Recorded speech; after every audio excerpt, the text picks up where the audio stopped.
Muy buenas noches, compañeros. Un saludo muy especial a cada uno de ustedes, donde quiera que se encuentren, en la costa, en Barranquilla, Soledad, Atlántico, Santa Marta, cualquier lugar de la costa Caribe, de la región Caribe, en nuestro país, Colombia. Un abrazo, un saludo muy especial.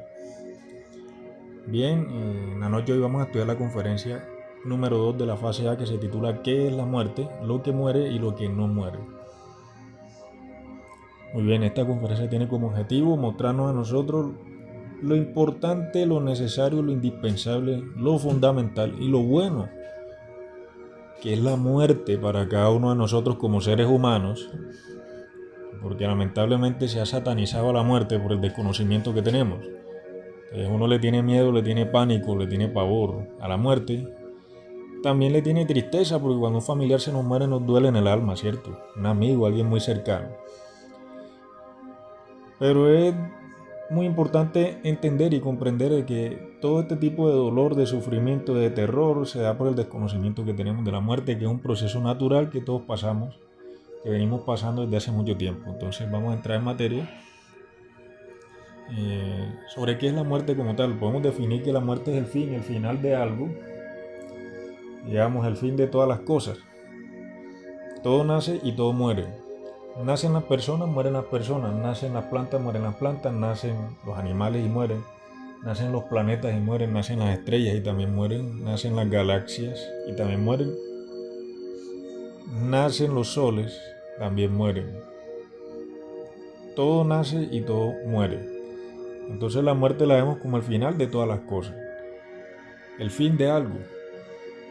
Ese mismo desconocimiento sobre la muerte hace que uno no vea en la muerte la meta final de todo, porque es la única meta que tenemos, es lo único seguro que tenemos en la vida, es que nos vamos a morir. Entonces es algo importante que uno comprenda eso. Todos nos vamos a morir en algún momento, porque así como nacimos tenemos que morir. Y lo más tremendo de esta cuestión es que muy seguramente no es la primera vez que vamos a morir, y tampoco será la última. Así que hay que dejar de tenerle terror a eso, de tenerle pavor, de tenerle miedo, porque es algo natural que venimos viviendo. Ya vamos a ver por qué. Bien, nosotros podemos observar de que la muerte es muy necesaria. Imagínese usted, por lo menos cuando usted tiene un carro, una moto, lleva años usándola, dándole palos, dándole duro. Llega el momento en que ella comienza a pedir repuesto, comienza a pedir arreglo, mantenimiento, y hay un momento en que de tanto mantenimiento que le hace comienza a fallar y ya los mantenimientos no le funcionan, ya los repuestos no le sirven muy bien, ya tiene que gastar mucho más dinero, en fin, llega el momento en que la motico ya no da lo suficiente, lo mismo el carro, un celular, ya después de 5 años dándole palo comienza a dañarse, comienza a presentar daños que ya no son fáciles de reparar. Así pasa con nuestro cuerpo físico, que llega el momento en que ya vienen los achaques, ya duele mucho, ya tiene muchos problemas, muchas dolencias, muchas enfermedades, mucho fastidio también. Entonces hay personas que ya les es muy duro, muy difícil seguir viviendo en el mismo cuerpo físico que está dañado, que está averiado, que está con enfermedades. Entonces es necesaria una muerte porque es necesario un cambio de cuerpo físico. Así como la persona cuando se le dañó el carro, pues entonces cambia y compra otro nuevo. Igual nosotros, nuestro cuerpo físico es nuestro vehículo. Llega el momento en que él ya dio lo que tenía que dar, entonces viene un cambio y tomamos un vehículo nuevo. Es importante que nosotros recordemos este proceso. Digamos que la muerte es necesaria. Personas ya de la tercera edad de 80, 90 años en silla de ruedas, que ya pues sus necesidades las hacen sin control, que ya les tiemblan mucho las manos, que ya no ven, que ya no escuchan, que ya no recuerdan mucho las cosas. Es necesario un cambio. Entonces debemos comprender de que esas personas necesitan un descanso. Esos individuos necesitan cambiar de vehículo físico. Sería una tortura, una maldad querer que una persona esa permanezca ahí en esa silla de ruedas para siempre. Es absurdo. Entonces es donde viene la hermana muerte y soluciona el inconveniente y rescata a esa persona y la libera de ese cuerpo físico tan dañado, tan averiado que estaba. Entonces es necesario que uno recuerde este ejemplo que estamos dando para que deje uno de tenerle terror a la muerte, porque todas esas películas de mentiras que se han inventado hablan de espíritus, de cosas así, de que la muerte va a venir y lo va a cortar y le va a jalar el pie. Todo ese tipo de cosas son basura y son mentiras, porque en realidad es un proceso natural que venimos viviendo, no solo en el reino humano, sino desde otros reinos de la naturaleza. Pero bueno, eso lo hablaremos más adelante. Bien, hemos hablado muchas veces de que las semillas pasan por un proceso de muerte para germinar. Si la semilla no se rompe, no se muere. Si el germen no muere, la planta no nace. Vemos que es necesaria la muerte para que esa semilla germine. Bien, también es importante recordar la frase de que se vive para morir, se nace para morir, pero también se muere para nacer. Como dicen, la felicidad no dura mucho tiempo. Allá de aquel lado no hay que pagar arriendo ni servicio, ni hay que estar trabajando 8 horas al día o más. Pero cuando nos mandan de nuevo al mundo físico con otro cuerpo físico, pues entonces viene otra vez el enredo. Muy bien, hemos escuchado muchas veces hablar también de algo que llaman la santidad, algo que llaman la autorrealización del ser, algo que llaman la iluminación, algo que llaman la unción. En el judaísmo se habla de los profetas ungidos, del rey David que era ungido, ¿sí? Todas las religiones y culturas nos hablan de la iluminación, ¿sí? De aquellos seres que lograron iluminarse, que lograron liberarse, que lograron autorrealizarse. Bien, este proceso de autorrealización íntima del ser está ligado a lo que llamaremos la muerte psicológica, que es otro tipo de muerte. La eliminación de los pecados, de la maldad que cada uno de nosotros lleva por dentro. Entonces a ese trabajo se le llama morir psicológico, porque cuando alguien no elimina su maldad, vienen ciertos inconvenientes, ciertos problemas. Entonces ahí nos vamos ahora a algo que llamamos muerte segunda. Muchos de nosotros hemos escuchado hablar de los infiernos, ¿no? Las religiones explotan mucho ese término. Los infiernos, que te vas a quemar en el infierno, que te va a llevar el diablo. Explotan mucho esa terminología y le meten mucho miedo a las personas, le meten terror. ¿Qué pasa? Hombre, sencillamente que cuando nosotros no eliminamos la maldad que hay en nosotros, en cada uno de nosotros, en nuestro mundo interior, entonces viene la naturaleza y nos hace el favor con mucho dolor, con mucho sufrimiento durante mucho tiempo. Muy lentamente va destruyendo cada uno de esos defectos que se quedaron en nuestro mundo interior y que no eliminamos cuando estábamos en vida, cuando estábamos en el reino humano. Entonces ese proceso de la muerte de los defectos del alma, que cada uno lleva en nuestra alma, que cada uno lleva en su alma, en su psiquis, la muerte de esos defectos en el abismo, a eso se le llama muerte segunda. Entonces vamos viendo que existen 3 clases de muerte. Existe la muerte física, cuando nos morimos físicamente, cuando se muere tal familiar, se murió tal persona, tal vecino, bueno, la muerte del cuerpo físico. Existe también la muerte segunda que acabamos de mencionar. Y existe también la muerte psicológica, que es la más fundamental, la base de toda esta enseñanza. Entonces empecemos primero con la muerte física. Muy bien, la muerte física inicia con un estado de catalepsia que dura aproximadamente 72 horas. Ese estado de catalepsia, pues, obviamente son 3 días después de que uno se muere, inmediatamente uno fallece. Hay que dejar a la persona quieta en una cama, en una mesa, allí sin tocarla. Antiguamente esas cosas se respetaban. Antiguamente todos los pueblos, todas las culturas de la tierra respetaban esos 3 días de velación cuando alguien fallecía. Lo respetaban en el judaísmo, lo respetaban en el islam, los musulmanes lo respetaban, los indígenas de todas las clases. Los indígenas, los aztecas, los mayas, los taironas, todos esos pueblos, los celtas, los vikingos, inclusive la misma Iglesia Católica, 3 días de velación cuando alguien fallecía. Lamentablemente ahora, por tantas películas de terror y tantos inventos, la gente del miedo someten a autopsia a sus familiares que fallecen, o los entierran antes de los 3 días, cosa que es muy delicada y es muy grave. Ya vamos a ver por qué. Cuando uno muere, los primeros 5 minutos se realiza el primer juicio. Este primer juicio es ante la conciencia de cada uno de nosotros. Y durante 5 minutos la conciencia va a hacer una retrospección desde el momento en que acaba de fallecer. Lentamente va a ir pasando por toda su vida, revisando minuciosamente todos los eventos que vivió hasta que llega al instante del nacimiento. Ya cuando llega al instante del nacimiento, va a comparar la vida que vivió con el plan que traía, con el plan que tenía. con la misión que tenía en este mundo. Y ahí se va a dar cuenta si cumplió o no cumplió con su misión. 5 primeros minutos es el primer juicio. Bueno, viene un segundo juicio. Cuando nosotros hemos fallecido, después de esos 5 minutos, el segundo juicio tarda 24 horas y se lleva a cabo por los jueces de la ley divina. En ese juicio se va a verificar el peso atómico de cada defecto y el número de agregados psicológicos que tenemos, un número de defectos que tenemos en nuestra alma. ¿Cuántos defectos de rabia, de impaciencia, de venganza, de violencia tenemos? ¿Cuántos defectos de lujuria? ¿Cuántos defectos de morbo, de fornicación, de adulterio? ¿Cuántos defectos de maledicencia? ¿Cuántos defectos de miedo? ¿Cuántos defectos de orgullo, de arrogancia? Uno por uno los van a ir contando y van a comparar el número de defectos que hay en el alma con la existencia anterior, a ver si eso aumentó o disminuyó. También van a observar el peso atómico de cada defecto. Es decir, van a pesarle cada uno de sus vicios, de sus agregados, de la maldad interior que cada uno lleva, y van a comparar ese peso con el peso que tenían en la existencia anterior.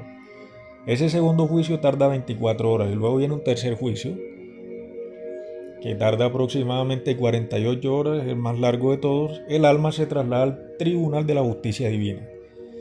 El Tribunal de la Justicia Divina es un templo en los mundos internos donde operan los jueces de la ley divina. Y allí se encuentra el venerable maestro Anubis y sus 42 jueces de la ley divina.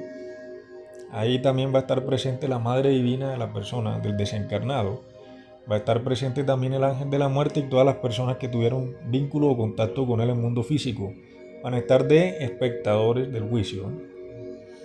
Muy bien, ahí se van a determinar 3 cosas. Peso de las buenas y malas obras. Número de veces que se manifestaron todos los defectos psicológicos en esa existencia que acaba de terminar. Y finalmente la medida del fuego sagrado, el fuego celestial del Kundalini en la columna vertebral.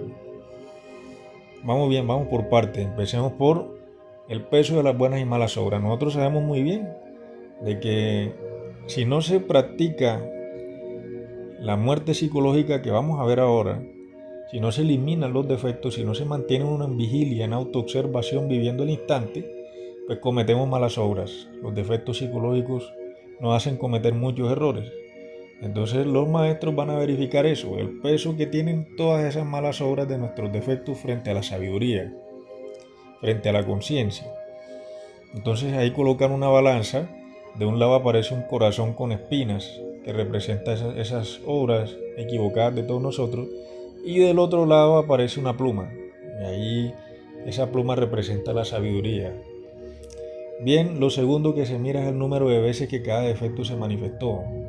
Uno por uno van a ver cuántas veces se manifestó su odio, su venganza, su rabia, cuántas veces se le manifestó la pereza, cuántas veces se le manifestó lujuria, fornicación, adulterio, cuántas veces se le manifestó la flojera, cuántas veces manifestó la envidia, la codicia, los yoes de orgullo, de arrogancia, de prepotencia, de altivez. Todos los defectos de nuestra alma van a ser verificados cuántas veces se manifestaron en la existencia. Y lo último que se va a revisar es si ese individuo tiene fuego encendido en su columna vertebral. ¿A qué nos referimos con el fuego? El fuego sagrado es aquel fuego que se prende en nuestra columna vertebral de acuerdo al trabajo que realicemos sobre nosotros mismos y el despertar de la conciencia. Es decir, para poder tener ese fuego allí se necesita despertar la conciencia. Entonces, van a verificar si esa persona tiene ese fuego allí en la columna. Entonces van a verificar si aumentó ese fuego con respecto a la existencia anterior. Terminadas esas 3 cosas, entonces el venerable maestro Anubis le va a dar la orden al ángel de la muerte que corte el cordón de plata para que ese desencarnado sea liberado de su cuerpo físico. Entonces el ángel de la muerte procede a cortar ese cordón. El cordón de plata es lo que une nuestro cuerpo con nuestra alma. Solo lo puede cortar el ángel de la muerte. Es el único que lo puede realizar, y entonces él le va y le pide permiso a la madre divina del desencarnado, de la persona, de nosotros. La madre divina es la que autoriza si el ángel de la muerte puede cortar o no. Entonces El ángel pues pregunta, madre, ¿puedo cortar? Ella le dice, sí, adelante. Pues entonces él procede a cortar y ya esa persona, ese individuo fallecido, no tiene oportunidad de regreso. Porque ya está la orden de que su cuerpo físico ya debe ser quitado, debe ser cortado, pues ese cordón de plata. Entonces el ángel de la muerte se tarda hasta 24 horas con el rayo de la muerte para cortar ese cordón. Es el único que lo puede cortar. Entonces, bueno, importante que nosotros tengamos en cuenta eso. Todo lo que se procesa en esos 3 días mientras uno acaba de fallecer, la gente va y entierra a las personas antes de esos 3 días y vemos el daño que se hace. ¿Qué pasa si la Madre Divina le dice al ángel de la muerte que no puede cortar? Ahí viene el problema, porque entonces la persona puede despertar en cualquier momento y si ya la enterraron, va a despertar allá abajo en el cajón. Si ya le hicieron autopsia, pues no puede regresar a su cuerpo porque ya le sacaron todos los órganos. Entonces ahí vemos el grave error que se comete por todos los miedos que tiene la gente de los zombies, que se va a levantar el familiar, que le va a asustar, que todo ese tipo de cosas. Entonces, bueno, una vez el maestro Anubis ordena al ángel de la muerte que corte el cordón de plata, y una vez la Madre Divina lo autoriza, se abren 3 alternativas para la persona que acaba de fallecer. La primera, que le quede más existencias por vivir. Epa, nosotros tenemos derecho a muchas existencias, compañeros y compañeras. Recordemos nosotros de que en cada ciclo tenemos 108 existencias. Tenemos derecho a 3000 ciclos y cada ciclo son 108. Saque la cuenta, en total son 324.000 existencias humanas. Es decir, 324.000 cuerpos físicos en los que vamos a nacer y vamos a morir. Entonces por eso decimos, este proceso de la muerte es muy antiquísimo. Pero ahora por todas las películas y toda la basura que se han inventado, le meten terror a uno. Entonces, si nos quedan más vehículos físicos, si nos quedan más cuerpos físicos disponibles, pues entonces nosotros podemos, digamos, en ese momento, el alma se traslada a un lugar que se llama el limbo y ahí debemos esperar en continuas retrospecciones de la existencia anterior hasta que nos den un nuevo cuerpo físico.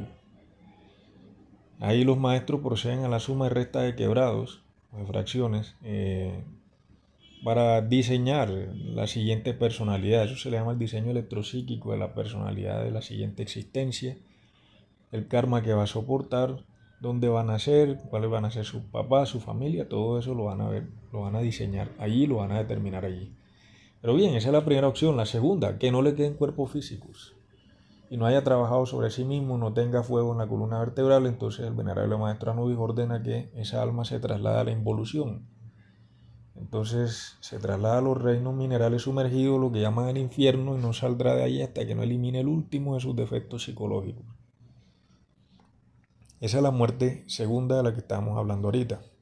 Bien, la tercera opción que hay, la tercera alternativa es de que el individuo haya trabajado sobre sí mismo, haya despertado su conciencia y haya encendido el fuego sagrado en su columna y lo haya aumentado.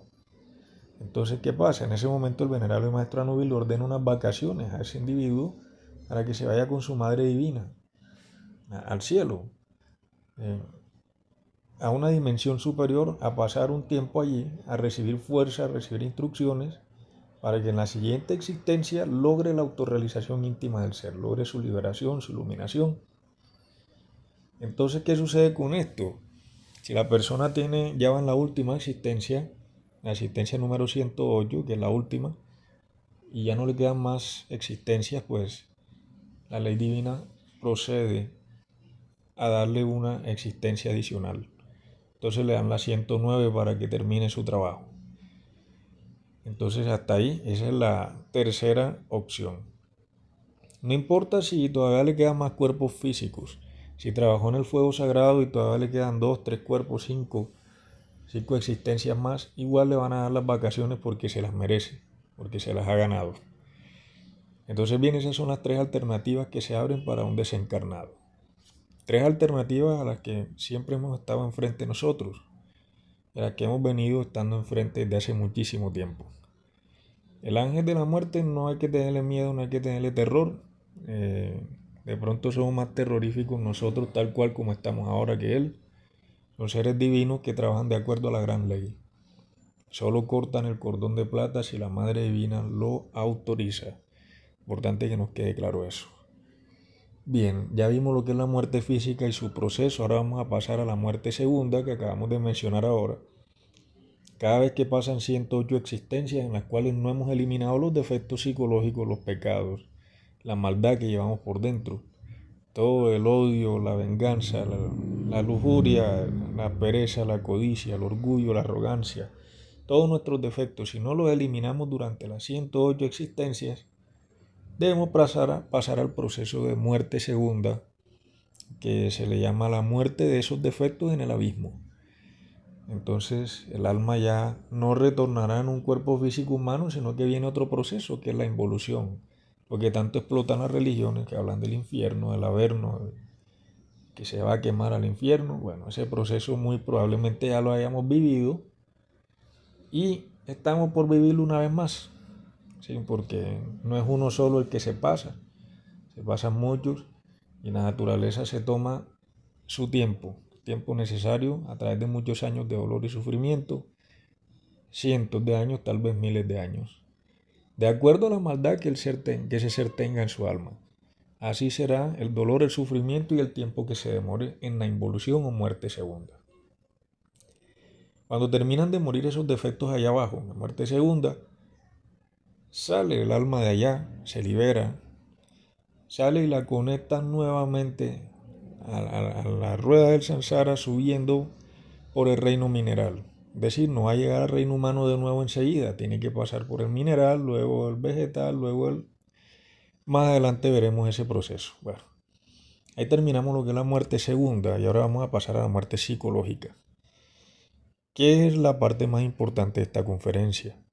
Muerte psicológica se refiere a la eliminación de nuestros defectos aquí en vida, estando aquí con cuerpo físico, en el aquí y ahora, viviendo nosotros en este instante, en este momento, en esta existencia. Para la muerte psicológica no necesitamos más que voluntad, más que estar pendientes de nosotros mismos, en autoobservación, en vigilia, viviendo el presente. Todo lo que nos saque del instante presente, del momento presente, debemos de pedir a nuestra Madre Divina que Él lo elimine. Ahí estamos definiendo lo que es la muerte psicológica.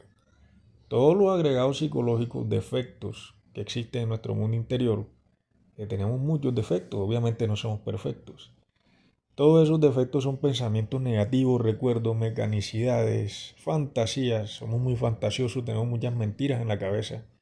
Esas mentiras son sostenidas por el ego, es decir, por todos nuestros defectos. Los defectos se le pueden llamar ego, agregados psicológicos, yoes, tinieblas, la maldad interior que cada uno tiene. Bien, dentro de cada uno de esos defectos, agregados psicológicos, yoes, habita una chispa, una pequeña chispa de nuestra conciencia. Tenemos un 3% de conciencia libre, pero estamos en este momento desconectados, desenchufados, dormidos. No sabemos por dónde vamos, porque ese 3% pues nosotros estamos alejados de él. Ahí tenemos al Padre y a la Madre Divina, pero nadie se acuerda de su Madre Divina y mucho menos de su Padre. Por eso andamos dormidos a toda hora por el mundo. Entonces este trabajo de la muerte psicológica consiste en pedirle a la Madre Divina muerte para cada defecto que nosotros observemos. Entonces la muerte psicológica es la liberación de la conciencia estando aquí en vida, porque cada vez que la Madre Divina elimina un defecto, pues se libera la chispa de conciencia que estaba atrapada en ese defecto. Si eliminamos un defecto de orgullo nos volvemos humildes, si eliminamos un defecto de lujuria nos volvemos castos, respetuosos con las demás personas, con el sexo opuesto. Aprendemos a respetar. Si eliminamos los defectos de codicia, aprendemos a ser autosostenibles, a tener una economía sostenible. Si eliminamos defectos de pereza, aprendemos a avanzar, a estar activos. Si eliminamos defectos de envidia, aprendemos a alegrarnos por el bien ajeno y a trabajar por el bien de las demás personas. Y así sucesivamente, cada defecto que vamos nosotros eliminando se transforma en virtud, en conciencia libre, que se va integrando al 3% de conciencia que tenemos en este momento inactivo, ¿no? Dice que estamos dormidos. Estamos dormidos porque estamos alejados de esa luz que tenemos en el interior, de esa chispa que está ahí, de ese fuego interior que está ahí. Bien, entre más le pidamos a la Madre Divina que nos elimine los defectos, más entra en actividad ese 3% y más se irá liberando parte del 97%. Está atrapado en todos nuestros defectos. Bien, la muerte psicológica se divide, digamos, en tres partes. La primera, la muerte en marcha. Cada vez que uno observa un defecto, le va a pedir a la madre que lo elimine. Defecto de todo tipo. Cada recuerdo, imaginación, mecanicidad, cada fantasía de nuestra psiquis. Cada vez que uno la observe, le pide a la madre que la elimine. La petición, ya hemos mencionado, personal, individual, como tú quieras hacerla. Como a usted le nazca decirle, madre mía, elimíname este defecto, madre mía, mátame este defecto, madre mía, desintégrame este yo, elimíname este yo. Como usted quiera, la súplica usted se la hace mentalmente. La Madre Divina acudirá y eliminará el defecto psicológico que usted haya observado, te haya captado, y así va muriendo uno tras otro. En un momento va a entrar uno, luego al rato viene otro y otro y otro y así sucesivamente, porque son un montón. Dice que ni con paladar de acero y 20.000 lenguas uno podría enumerar la cantidad de defectos que tiene. Pero lo bueno es que cada defecto tiene una chispa de conciencia atrapada, que si la rescatamos, pues vamos sumando a ese despertar de la conciencia, esa iluminación interior o esa autorrealización íntima del ser. Bien, tenemos la muerte reflexiva, que consiste ya en reflexionar sobre un determinado defecto en particular. Es decir, cuando nosotros hemos observado que tenemos algún defecto que nos está molestando mucho, nosotros procedemos a reflexionar, a enjuiciarlo y nos preguntamos, ¿ese defecto psicológico lo que hace es verdadero? ¿Este defecto lo que hace es justo o es útil? Vamos a poner un ejemplo sencillo. Si uno va por la calle y ve que alguien va pasando bien vestido, bien arreglada, una mujer muy simpática, si uno se observa con seriedad va a ver de que tiene ganas de mirar para allá, ¿sí? O si vio por alguna razón, entonces se quiere quedar mirando. Si se observa con seriedad, va a captar toda la cantidad de pensamientos que se generan ahí. Va a captar cómo su mente o su defecto que está en la mente se comienza a imaginar un montón de cosas. Entonces ya comienza a observar uno un proceso psicológico complejo, porque entonces ya mira, ya se imagina, ya quiere decirle algo a esa persona, quiere llamarla, quiere pedirle el número, quiere alcanzarla, en fin. Entonces coge la persona, se siente y reflexiona, bueno, ¿qué de verdadero tiene esto de querer perseguir a esta persona porque se vistió bien y se arregló bien? ¿Qué de justo tiene para mí y qué utilidad, qué beneficio me trae a mí? Entonces ya el defecto queda al descubierto, porque nos damos cuenta que esa manifestación egoica de querer mirar el yo mirón, el yo enamorado, digamos el pseudo enamoramiento, porque ni conoce a la persona y ya se siente enamorado. ¿De dónde va a decir que tiene amor? Se va a dar cuenta que no es verdadero, se va a dar cuenta que tampoco es justo y se va a dar cuenta que tampoco es útil, ni necesario, ni beneficioso para uno.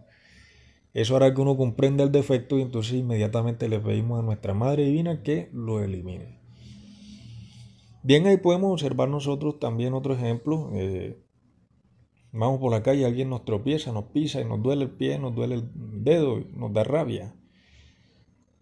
Va en el metro, en el bus, donde sea, en medio de transporte, le pisaron el pie y le dio rabia a uno.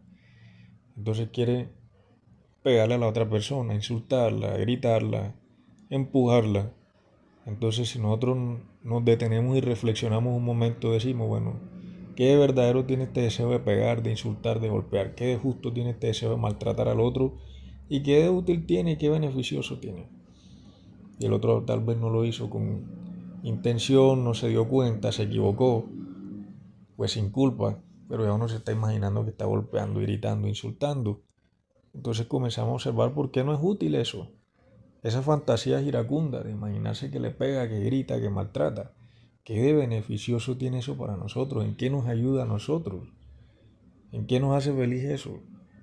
Y cuando uno se pregunta qué de verdadero, qué de justo y qué de útil, inmediatamente va a comprender el defecto y de inmediato le va a pedir a la madre que le elimine esa impaciencia, esa manifestación de rabia, de venganza, de querer agredir al otro porque lo pisó, porque lo empujó, en fin. Otro ejemplo también que podemos colocar son las charlas o las fantasías psicológicas con las que vivimos nosotros a toda hora, los seres humanos. Vivimos soñando con el futuro. ¿Qué vamos a hacer ahorita? Vivimos recordando el pasado. Existe algo que se llama la charla interior. Entonces nosotros mantenemos con la cabeza como un mercado persa, hablando a toda hora. No somos nosotros los que pensamos, son los defectos psicológicos que piensan por nosotros. Entonces nosotros Cuando hay una de esas habladurías que nos atormenta la cabeza y que no nos deja estar en paz, no nos deja estar en silencio, nosotros a nos vamos a preguntar a sí mismos qué de verdadero tiene esa charla, qué de justo tiene y qué de útil tiene, en qué nos beneficia, de qué nos sirve, ¿sí? En qué nos ayuda, en qué cambia las cosas. Ya cuando uno reflexiona sobre eso, ya está comprendiendo que no es verdadero, que tampoco es justo y el por qué tampoco es útil. Y le va a pedir a la Madre Divina mentalmente: Madre mía, elimíname este defecto que me tiene hipnotizado con este proceso, con este recuerdo, con esta imaginación, con esta preocupación. Madre mía, elimínalo porque no es verdadero. Madre mía, elimínalo porque tampoco es justo. Madre, elimínalo porque tampoco es útil. La súplica debe ser sincera a nuestra Madre Divina y ella actuará, trabajará y comenzaremos a ver los resultados de cómo esos defectos van disminuyendo su fuerza, cómo van dejando de manifestarse hasta que llegan a la muerte y podemos liberar la conciencia. Se libera la conciencia que estaba atrapada en ese agregado psicológico. Entonces, bueno, esos son 3 ejemplos que vimos de muerte reflexiva. Lo podemos hacer con cualquier defecto que nosotros observemos en nuestro mundo interior. Bien, esa muerte en marcha y muerte reflexiva, pues hay otro tipo de muerte también que se llama la muerte en la cruz, pero esa la veremos más adelante. Entonces ahí cerramos el capítulo de la muerte psicológica, dividida en muerte en marcha, muerte reflexiva, muerte en la cruz. Algo también importante, esa es la base de esta enseñanza, esa es la base del conocimiento de sí mismo, porque entre más vamos a morir sobre nosotros mismos, más vamos a autoconocernos. ¿Sí? El conocimiento de sí mismo consiste en adentrarnos en ese mundo interior y irnos cada vez más profundo.